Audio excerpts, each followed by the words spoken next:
Oséias, capítulo 13, leremos o verso de número 9.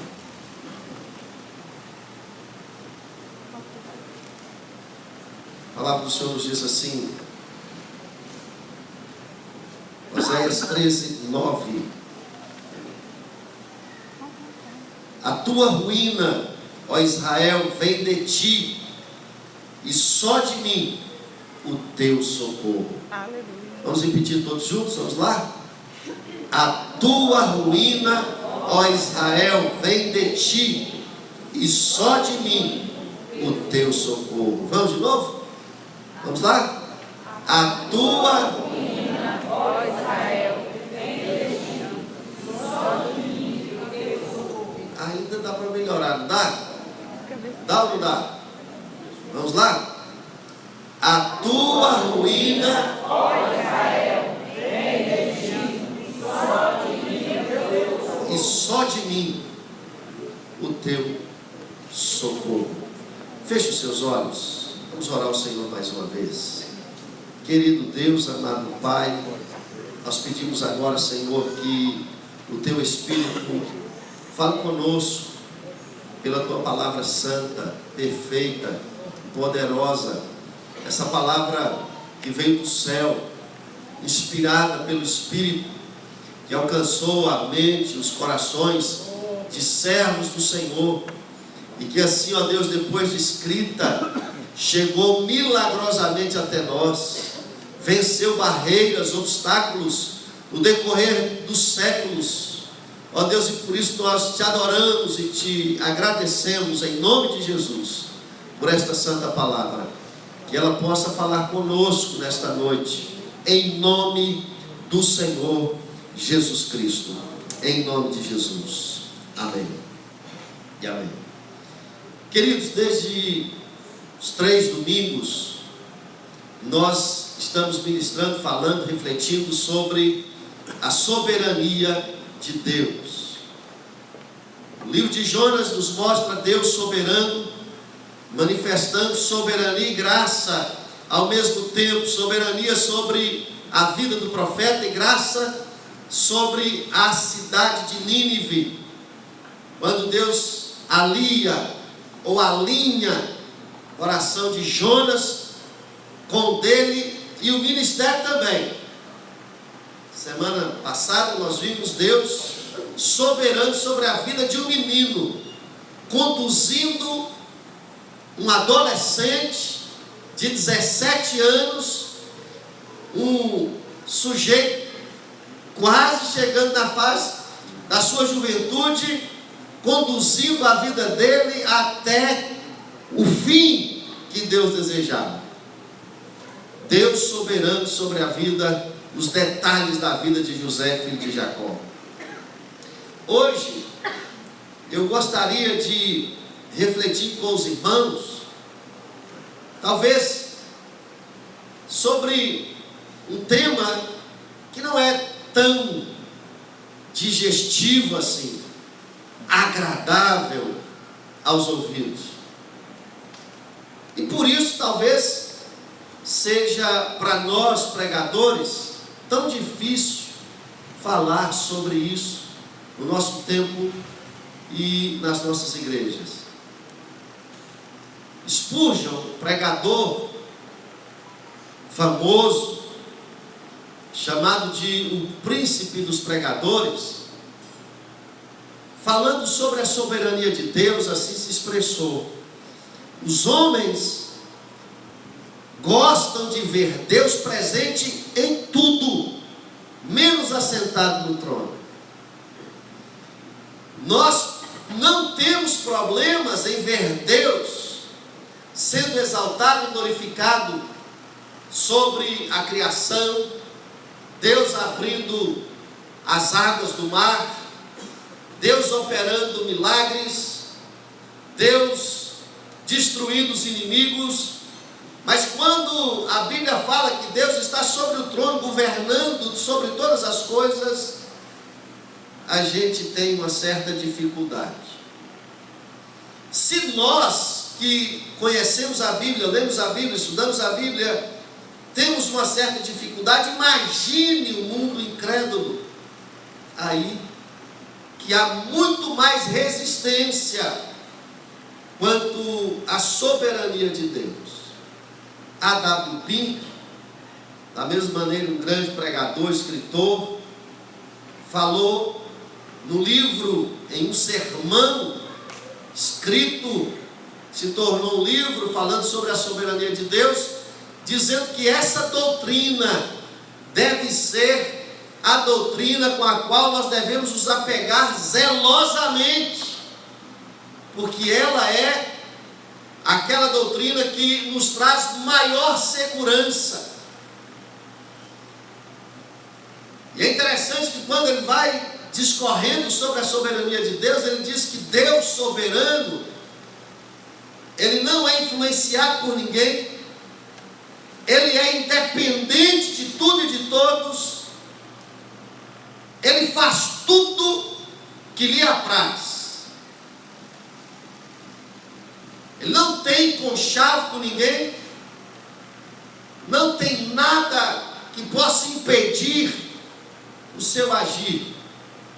Como, por exemplo, hoje, as nossas autoridades, algumas delas têm dificuldade em manifestar a sua autoridade, a sua soberania, enquanto, de repente, prefeito, governador, presidente, ou seja lá o que for, eles têm medo de exercer a sua função soberana de governo, porque temem em desagradar os outros. Deus não. Deus faz tudo que glorifica o seu nome e faz tudo que Ele deseja fazer. O Salmo de número 135, verso de número 6, declara algo nesse sentido.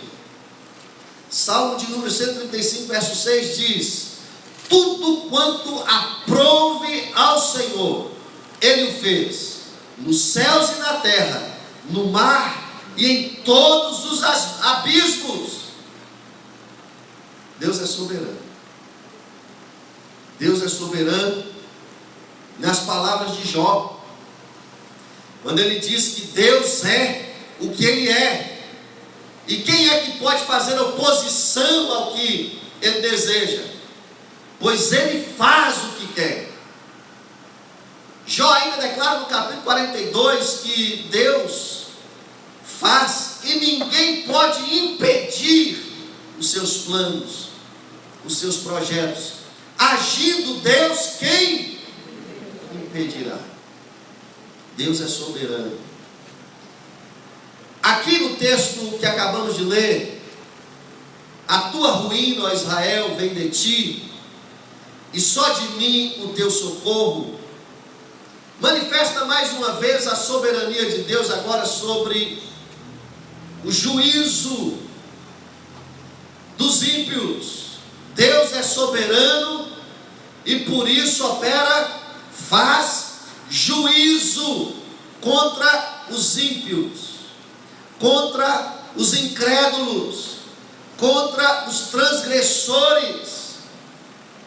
Como Deus, Ele estabeleceu regras, leis, estatutos, Ele estabeleceu juízos, princípios, para que a humanidade fossem regidas ou regidos através deles. E aqueles que transgridem a vontade de Deus, o que Deus determina como Criador, transgride a vontade daquele que criou todas as coisas. Porque Ele pode julgar? Porque Ele é o Criador de todas as coisas. Ele quem nos fez. Ninguém pode reclamar porque Deus impôs regras ao mundo, à natureza, aos homens. Porque enquanto Criador de todas as coisas, Ele mesmo sabe como as coisas deveriam funcionar conforme a perfeição que o levou a criar todas as coisas. Depois que o mundo rebelde levanta-se contra Deus, através do primeiro casal, Adão e Eva. Deus faz outra coisa extraordinária, que lhe confere direitos de julgar a terra. Deus manifesta o seu amor. Se antes ele era criador, em Jesus Cristo agora ele é o Salvador, ele é o Redentor, ele é aquele que nos compra através do seu próprio sangue. E fazendo isso, queridos irmãos, ele tem sim direito de conduzir, de exercer soberania, de julgar. Na história de Israel, nos dias em que profetizava o profeta Oséias, Israel passava por um momento triste da sua história. E quando falamos de Israel, falamos de um povo que deveria conhecer Deus. Falamos de um povo que deveria saber das leis de Deus e não transgredir as leis de Deus. No entanto, o que ocorre é exatamente o contrário.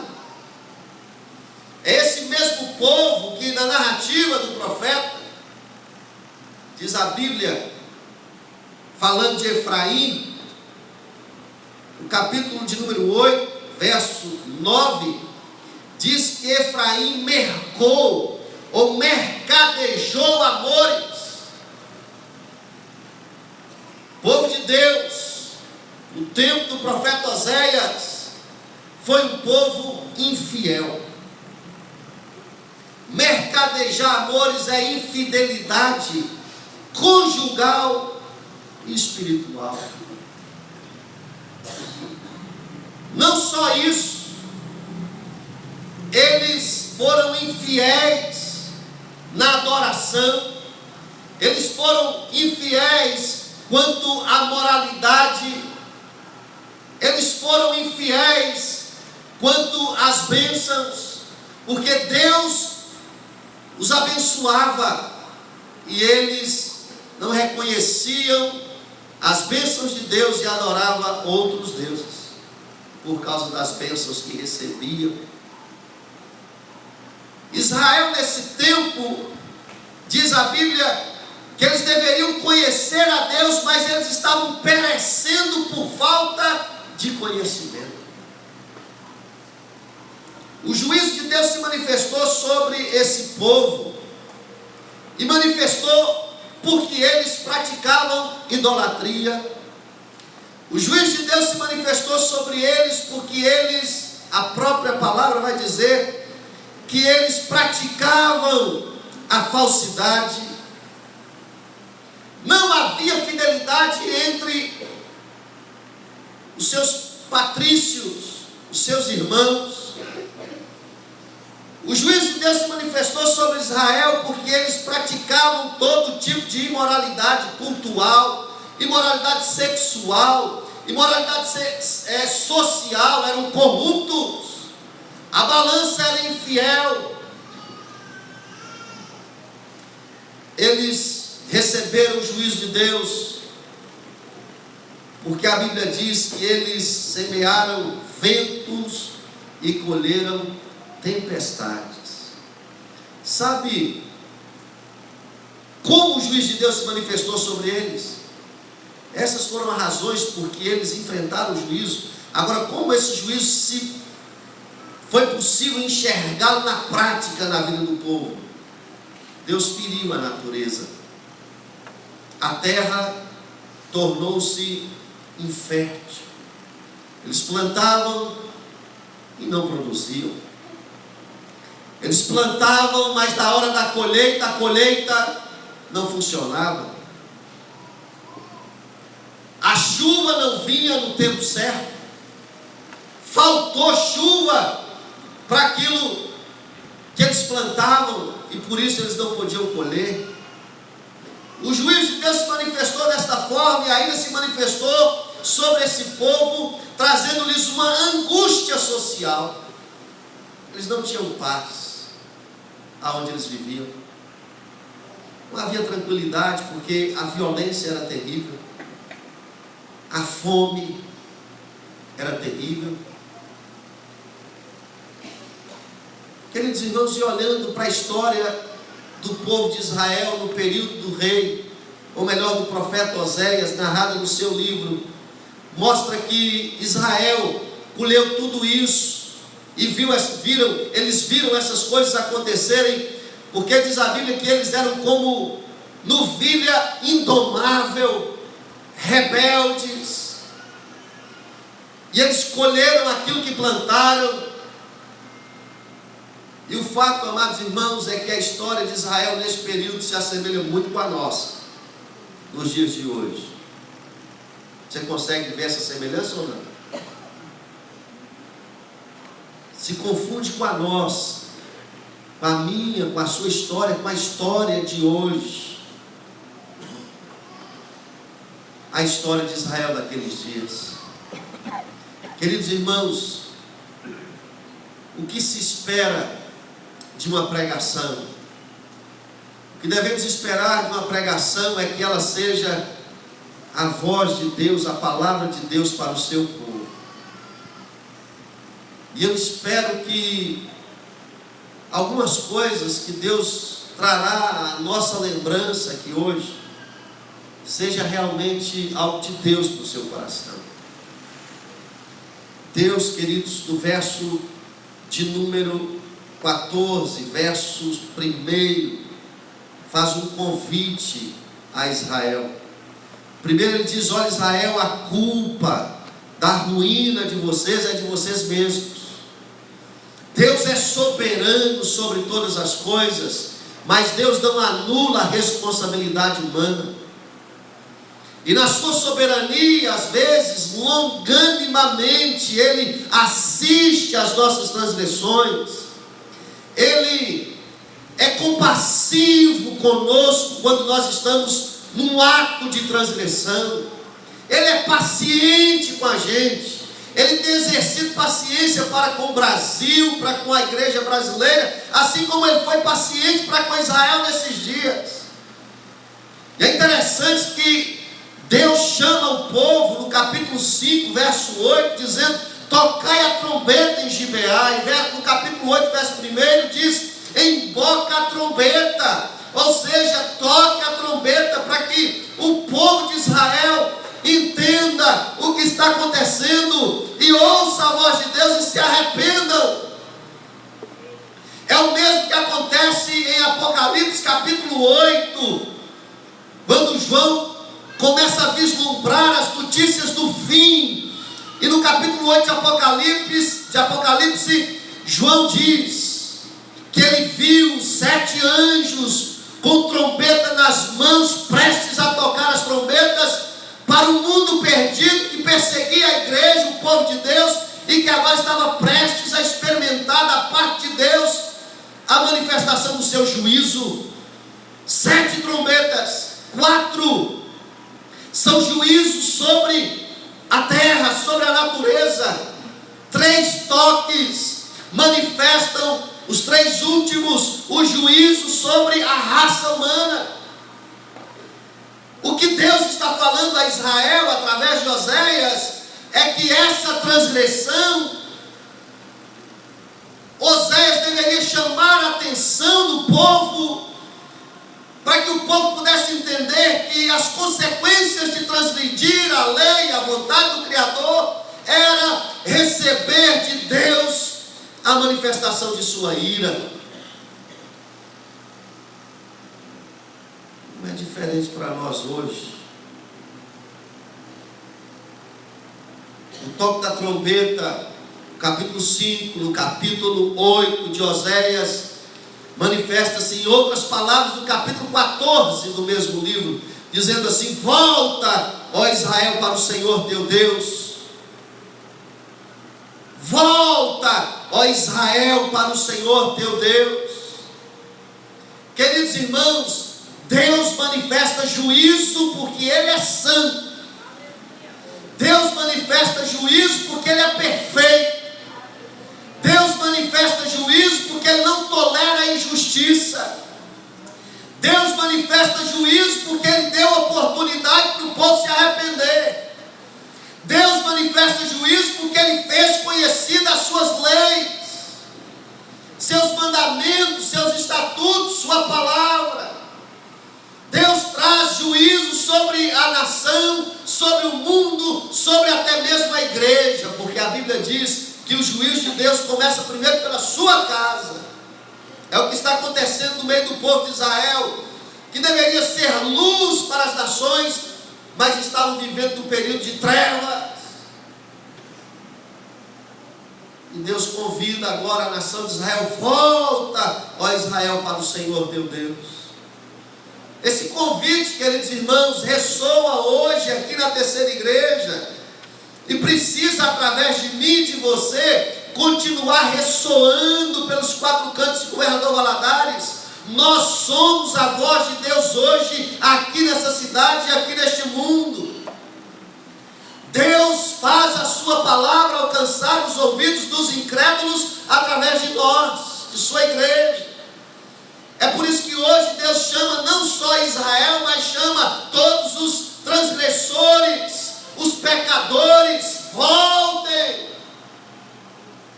O juízo é iminente. É duro cair nas mãos do Deus vivo, experimentar a ira de um Deus irado. Queridos, esse chamamento ao arrependimento, de um retorno, eu queria enfatizar para mim e para você nessa noite. Será que nós não estamos como o povo de Israel esteve no passado? Faça uma avaliação, você mesmo nessa hora. O povo de Israel, embora fosse abençoado por Deus, eles pensavam que a bênção era resultado do seu próprio esforço. E eu sei que muitos de nós temos esse mesmo pensamento. Foi o meu currículo, pastor. Foi a minha inteligência. Ainda hoje eu estava ouvindo uma pessoa falar e ele dizia o seguinte: olha, Deus faz o que Ele pode fazer, o que Ele não pode fazer é você quem tem que fazer. Então, use a sua inteligência, multiplique a sua inteligência. É interessante que até a sua própria inteligência é Deus quem faz. Tudo vem das mãos do Senhor, de uma maneira extraordinária, que às vezes nós nem conseguimos explicar. A soberania de Deus permite a nossa responsabilidade, mas mesmo permitindo a nossa responsabilidade, tudo vem das mãos de Deus para nós. Às vezes nós estamos como o povo de Israel, porque também somos infiéis no amor. E a infidelidade aqui, queridos irmãos, não se expressa na fidelidade conjugal apenas. A fidelidade do homem para a mulher, da mulher para com seu esposo. Embora isso fosse uma realidade para a época de Oséias e também uma realidade para o nosso tempo, existem muitos infiéis hoje. Existem muitos que são vencidos pela infidelidade conjugal. A infidelidade aqui, quando diz que Israel mercava amores, mercadejava amores, tem a ver também com a infidelidade para com Deus. Às vezes nós somos infiéis nos dízimos e nas ofertas, nós somos infiéis no cumprimento da palavra, nós somos infiéis na compreensão da palavra, na pregação da palavra. Às vezes nós somos infiéis na conduta lá fora. Às vezes as pessoas olham para a vida da gente e ao invés de nossa vida, através dela transparecer, refletir santidade, transmitir outra coisa. E está muito difícil hoje as pessoas olharem para nós e ver qualquer diferença entre nós que cremos em Jesus e os que não creem. Vou repetir. Está muito difícil as pessoas olharem para nós hoje, que cremos em Cristo, e ver alguma diferença de nós que cremos para aqueles que não creem. Porque nós falamos praticamente igual a eles. Nossas vestimentas não são tão diferentes das deles. As nossas gírias se identificam com a deles. Eu estava vendo um depoimento essa semana de um grupo de pessoas falando sobre a música gospel no Brasil e no mundo, dizendo que existem cantores gospel que produzem músicas evangélicas de qualidade para o povo evangélico, mas ao mesmo tempo também produzem músicas que fazem sucesso no mundo. A divisão entre o que é santo e sagrado, praticamente, ou melhor, profano e sagrado, praticamente é inexistente.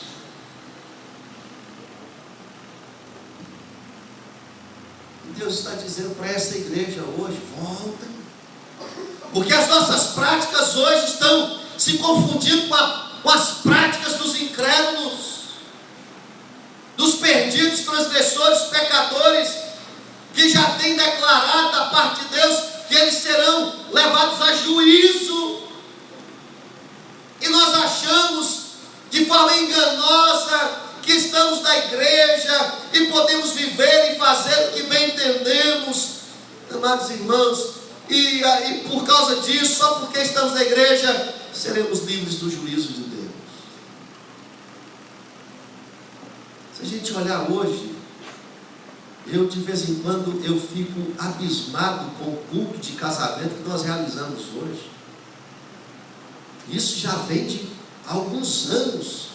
A gente fala é culto de casamento, a noiva se embeleza para poder encontrar com o noivo, e a analogia que se tem do encontro da noiva com o noivo no altar é a analogia do encontro de Cristo com sua igreja nas bodas do Cordeiro.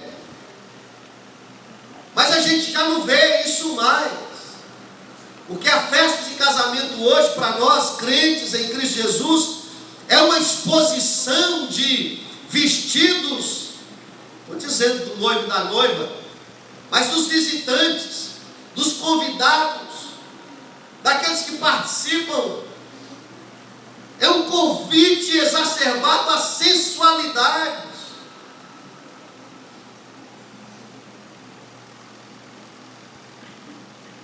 E a gente não tem visto isso mais fazer diferença entre nós. Hoje não é mais como foi no passado. Eu me lembro, eu tive aula com um pastor sul-coreano que foi preso na guerra da Coreia, entre a Coreia do Norte e a Coreia do Sul, pastor Lee Jong-hee. E ele dizia para nós, um tempo aqui no Brasil, quando alguém dizia eu sou evangélico, a credibilidade era enorme. Vou contratar um evangélico para trabalhar na minha empresa, a credibilidade era enorme. Hoje, se no seu currículo constar lá a palavra evangélico, muito provavelmente você será desprezado. Volte, Israel, ao Senhor teu Deus. Irmãos, sabe o que está acontecendo? Nós estamos vivendo um período em que estamos julgando as coisas que desagradam a Deus como fossem diferentes. Nada a ver, não tem problema. Devemos seguir o desejo do nosso coração. É a nossa vontade que prevalece. É o meu eu. O que me governa não é mais a palavra de Deus. O que me governa é o que eu gosto, é o que eu sinto, é o que eu quero. E eu devo estar no lugar onde o meu coração sente bem. Não é mais aonde eu me sinto submetido, submisso, subjugado à vontade de Deus. Aquela condição de servir a Deus como servo já não é tão praticada entre nós. Nós servimos a Deus como consumidores. A gente quer Deus não como soberano, a gente quer Deus como um benfeitor. A Deus, a gente quer ter um compromisso de adorar a Deus, porque Ele prometeu nos abençoar. E assim, irmãos, nós nos distanciamos hoje 1 centímetro. Quando chegaremos no final da jornada, nós erraremos o porto seguro, porque nos desviamos hoje. E o caminho errado não te levará ao porto seguro, ao destino final, porque estamos desviando hoje. O pouco que desviamos hoje serão quilômetros de desvio amanhã. Volta, ó Israel, para o seu Senhor. O que eu gostaria que você entendesse nessa noite, querido irmão, é que é tempo ainda de nós olharmos para nós mesmos. E aqui, ao invés de você colocar o dedo e tentar olhar para alguém, ou atingir, ou apontar alguém, faça esse dedo olhar para dentro de você, apontar você mesmo. E você começar a pensar: será que eu estou longe? Será que eu estou distante? Será que essas práticas não estão falando de coisas que eu pratico, de coisas que dizem a meu respeito? O convite final de Oséias para a nação, depois de apregoar um juízo de Deus para uma nação corrupta, uma nação infiel, uma nação idólatra, uma nação que vivia debaixo dos prazeres da carne. A última palavra de Oséias para ela é: se vocês querem de Deus a libertação do juízo, voltem. Nós estamos nos desviando, igreja. Nós estamos abandonando o caminho, igreja. A partir do momento que a nossa vida não glorifica mais a Deus, que a nossa conduta se assemelha à conduta daqueles que não temem a Deus, nós estamos desviando do caminho. Parece que não há mais temor em nosso coração.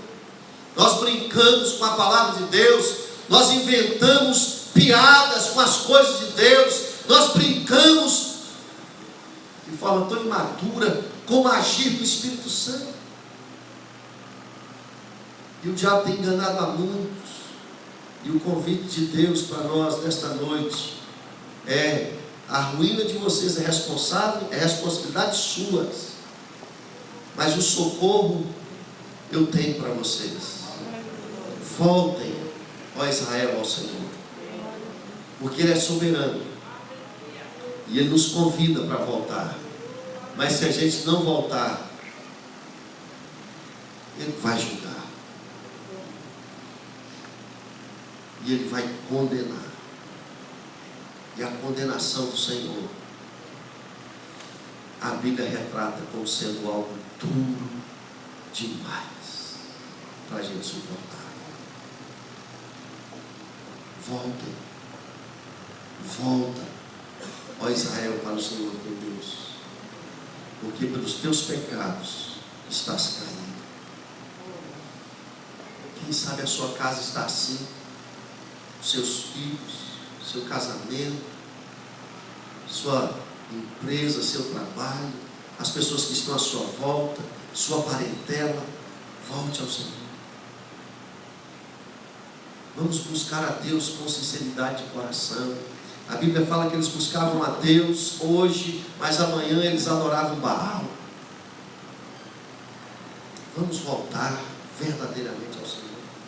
Vamos proclamar dentro de nós, nas nossas casas, na nossa família, um jejum que nos conduza ao arrependimento. Vamos proclamar lá dentro das nossas casas um culto de louvor e adoração a Deus. Vamos tirar das nossas vidas aquilo que desonra e desagrada ao Senhor. Vamos fugir da imoralidade, do adultério, da prostituição. Essa nação agora é considerada por Deus, e o profeta Oséias declara isso, era uma geração de prostitutos. Voltemos ao Senhor. e clamemos para que Ele perdoe os nossos pecados, retire de nós aquilo que desagrada, aquilo que não é puro, aquilo que não é santo, aquilo que não louva, que não honra a bondade de Deus, a grandeza de Deus. Arranquemos de nós, para que a graça e a misericórdia do Senhor seja abundante sobre a nossa vida. Deus é soberano para julgar, e Ele vai trazer a juízo todos os transgressores, porque Deus é justo. E o juízo de Deus jamais será contestado, porque Deus, quando Ele condenar o incrédulo, até mesmo o incrédulo condenado se dará por satisfeito. Ninguém vai dizer: Senhor, eu acho que o Senhor errou nisso, errou naquilo. Não, porque quando Deus quiser comparecer diante de cada um de nós, os nossos atos de justiça ou de injustiça, para nos julgar, todos nós nos daremos por satisfeitos.